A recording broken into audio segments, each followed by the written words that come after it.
So now, in your opinion, whenever someone's going to show up to be a guest, what should they be prepared for, or how should they go about the preparal process? Yeah, so this is tricky, and I think we found that there are people that treat it differently, treat their appearances differently, and come with different levels of preparedness. And so you want to find, you need to do two things. One, you want to try to weed out the people that aren't going to be professional or match. They don't necessarily have to be professional. Maybe your show is about, beer, and maybe you're looking for someone different. But is to prepare them for it and then try to weed out the people that aren't going to be a fit for that. And there are a couple ways you can do that. So first of all, ahead of the show, send them what your expectations are. So say, find a quiet space. I mean, it's amazing.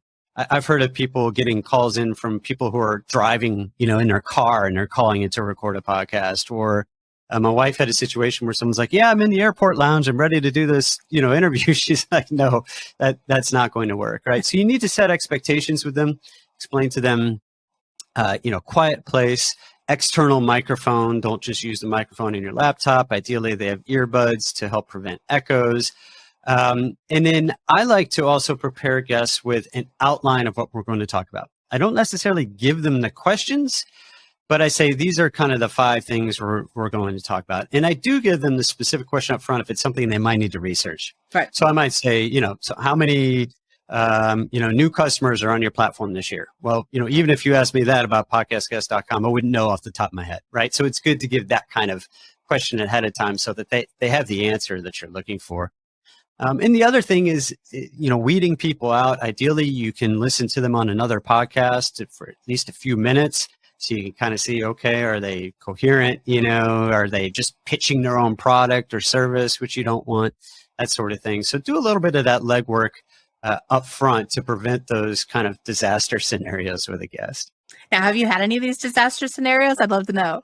I've had a few where they get a little pitchy. They're like, well, let me tell you about my 7-step process to, and that sort of thing. And so, but, out of the 400 I've done, there have only been a few. And then there have been others where the person just gets really nervous. And I've had even people where during our pre-interview, they're perfectly fine. As soon as I tell them I'm starting record, they just they lose their train of thought, right? Yeah. And they can't do it. Now, thankfully, podcasts you can edit, right? Yeah. You're actually able to stitch together a pretty coherent response sometimes from them. But I think that the biggest thing is as long as you set those expectations, and I guarantee you, not everyone will read what you send. Right. I've had plenty of people show up without headphones, without headsets, that sort of thing. But it definitely increases the odds that you're going to have a good recording experience and then a good podcast.